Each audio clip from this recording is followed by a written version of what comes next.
बालेश्वर सहरस्थ गांधी स्मृति भवन में चलित मास 11-12 तारीख में अटल युव संगमर चतुर्थ वर्ष 2 दिनिया राज्यस्तरीय पाट्रियोटिक फेस्टिवल अनुष्ठित हेबो। एने बुधवार ब्रिट कल्याण मंडप आयोजित सांबादिक सम्मिलन में कर्मकर्ता माने सूचना देइछंती।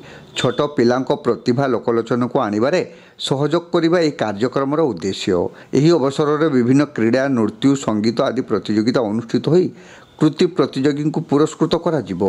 एतद व्यतीत अवसर प्राप्त भारतीय सेना समाजसेवी एवं किछि महिला सुपरभाइजर को संबर्धना करा जिवो। तत्सहित विभिन्न सांस्कृतिक कार्यक्रम आयोजन करा जिवो बोली संघर प्रतिष्ठाता तथा सभापति विकास पाड़ी सूचना देइछंती। पूर्वतन प्रधानमंत्री अटल बिहारी वाजपेयी जयंती अवसर में बालेश्वर जिला मुख्य चिकित्सालय में रक्तदान शिविर, वृक्षरोपण, खाद्य बंटन, असहाय लोकों को कंबल बंटन भली अनेक सामाजिक कार्यक्रम संगठन पक्षर आयोजित हेबो।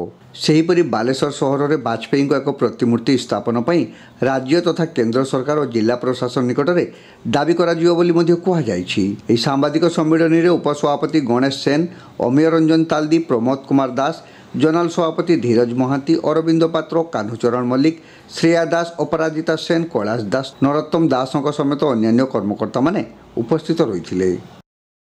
देखो पूर्वतन प्रधानमंत्री भारत रत्न अटल बिहारी वाजपेयी नीति आदर्श अनुप्राणित अनुष्ठान तैयारी विगत 4 वर्ष धरी विभिन्न समय बालेश्वर प्रतिभा को विकसित करने अनुष्ठान मूल लक्ष्य।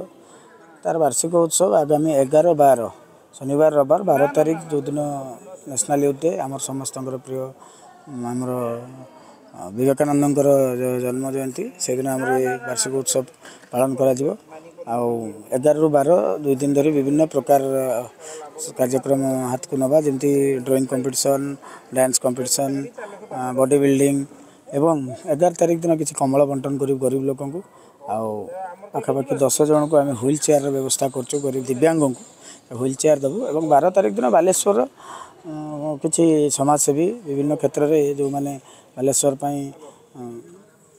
नाम को आनी आगू को आनी आम सम्मानित करूँ आशा रखु।